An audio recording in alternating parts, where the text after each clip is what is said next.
Halo saudara, senang sekali saya Madari Sasmita kembali hadir menyapa Anda dengan sejumlah informasi teraktual, tajam dan terpercaya.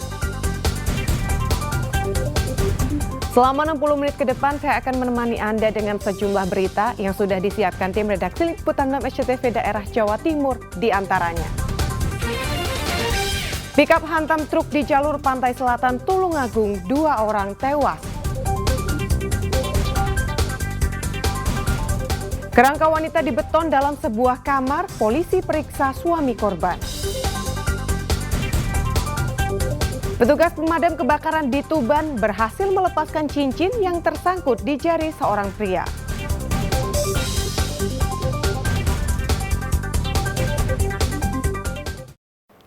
Saudara, sopir kurang waspada saat jalur menurun, pikap hantam truk di pantai selatan Tulungagung. Akibat kecelakaan, sopir dan penumpang pikap tewas, sedangkan 3 orang lainnya terluka. Kecelakaan maut antara mobil pikap dengan truk ini terjadi di jalur pantai selatan, tepatnya di Desa Besuki, Kecamatan Besuki, Kabupaten Tulungagung. Kecelakaan bermula ketika pikap yang dikemudikan Farid, warga desa Kecamatan Kedungwaru, Tulungagung, melaju dari arah selatan menuju utara. Di lokasi kejadian yang jalannya menurun, pikap oleng hingga menabrak truk dari arah berlawanan. Akibat kejadian tersebut, Farid, pengemudi pikap, dan Indra, penumpangnya, tewas di lokasi kejadian. Sementara pengemudi truk dan 2 penumpangnya terluka dan dilarikan ke rumah sakit. Seperti apa dan sampai terjadi kecelakaan itu? Ini dugaan diperkiraan sementara dari hasil yang kita himpun dari TKP, kiraan yang diduga adalah pengemudi Genmax itu oleng ke kanan. Itu aja. Jadi adu banteng itu dan? Iya, adu banteng. Untuk korban dan? Untuk hasil dari pantauan dari tenaga medis tadi yang ke sini itu meninggal 2 orang. Kedua jenazah korban kecelakaan maut tersebut dievakuasi ke Rumah Sakit Dr. Iska Tulungagung sebelum dibawa ke rumah duka. Danus Sukendro melaporkan dari Tulungagung. Saudara, mobil pikap tertabrak kereta di perlintasan tanpa palang pintu Desa Pucuk, Kabupaten Lamongan terekam CCTV saat sopir dan kernet berhasil menyelamatkan diri lolos dari maut. Inilah rekaman kamera pengawas atau CCTV saat mobil pikap tertabrak kereta api di perlintasan tanpa palang pintu di Desa Pucuk, Kabupaten Lamongan, Selasa petang. Saat itu pikap yang melewati perlintasan kereta tiba-tiba mogok.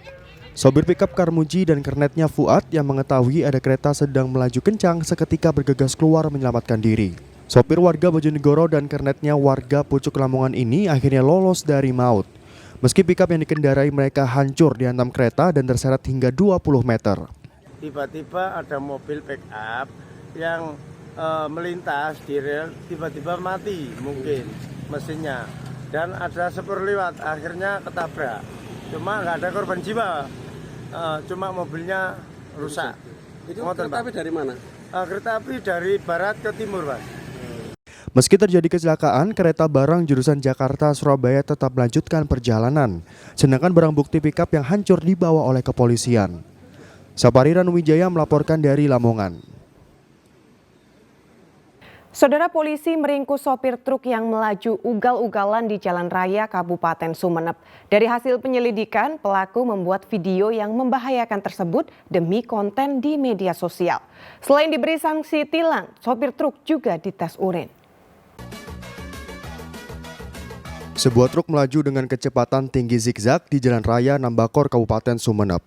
Bahkan truk yang melaju ugal-ugalan ini nyaris menabrak kendaraan lain dari arah berlawanan. Tak lama video beredar, polisi dari Polres Sumeneb berhasil menangkap sang sopir atas nama Rifki Afrizal, warga Pamekasan.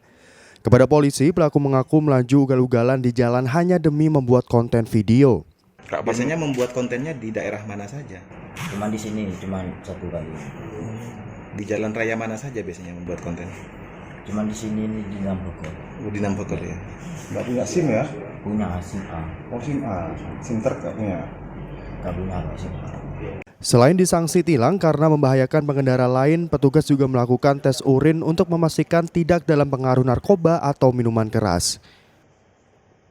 Yang menyetir kendaraan truknya dengan ugal-ugalan, kita dari Polres Sumeneb melakukan penilangan kepada yang bersangkutan dan juga kita lakukan tes urin apakah dia pada saat mengendarai kendaraannya menggunakan obat-obat terlarang. Tetapi ini tadi dengan hasil dari hasil pengecekan dari Dokes Polres Sumeneb bahwa dinyatakan saudara Rifki negatif. Polisi mengimbau kepada masyarakat untuk bijak dalam membuat konten media sosial dan tertib berlalu lintas. Fatur Rosi melaporkan dari Sumeneb. Kerangka wanita dibeton dalam sebuah kamar, polisi periksa suami korban. Selengkapnya usai jeda berikut ini.